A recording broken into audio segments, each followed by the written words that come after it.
solar should be on rooftops. It should be on all rooftops. Large-scale solar development is on farmland. The construction can be so devastating that it will actually devastate wildlife, communities, footpaths, water, air quality.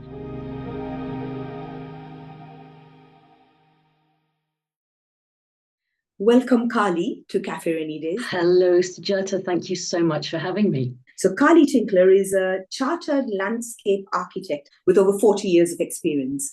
She's worked with several projects on councils, government, historic projects, national parks, and much, much more. How I met Kali is we went on this walk.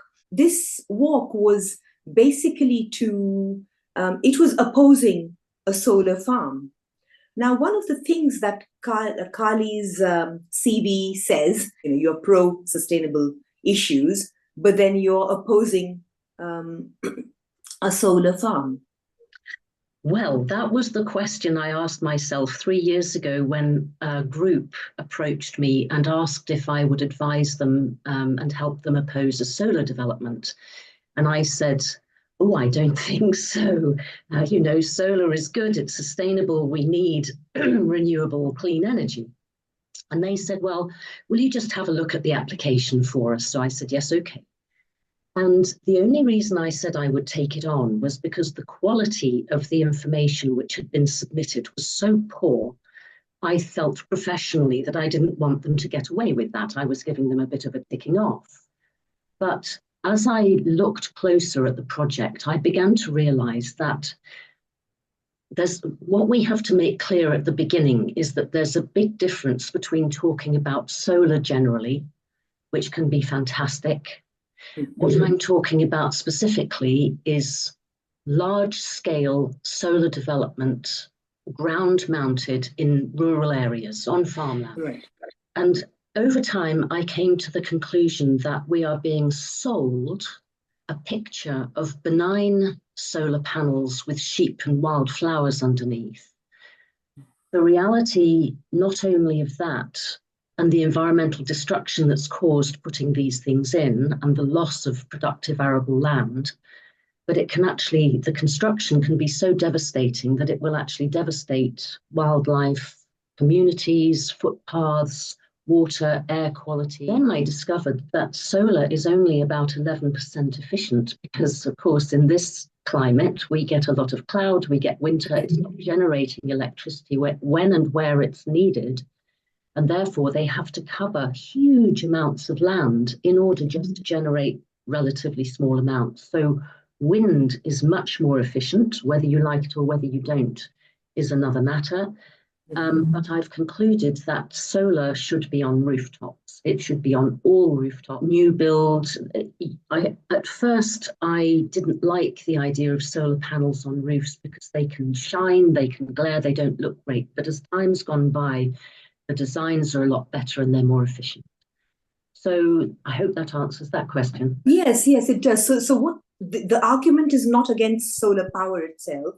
It's where it is and where it's installed and that sort of a thing. It's partly about solar in terms of its inefficiency and therefore how well does it fit. Now, I've seen that in Scandinavia, they're testing solar panels on lorries and trains, and they're doing it there because of the low levels of light, and it's very successful. You can put them on car parks, you can put them along roads.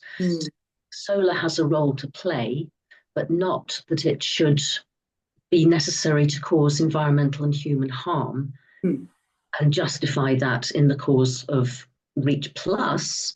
We know now that we have got, at the moment in the pipeline, as they say, 5 times more renewable energy than we need to hit the 2030 targets. So we're doing incredibly well, which is great news. It's fantastic.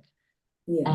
So I think solar up to a point, if it's on rooftops, it's at the point where it's required. So then you don't have the cables, you don't need huge battery storage because the battery storage in itself is highly dangerous. If those go up, which they can, like lithium-ion batteries in phones and e-bikes, you have to evacuate large areas, and the water that's used to cool it down gets polluted, but it runs into millions of gallons is needed and it flows into waterways or across soil.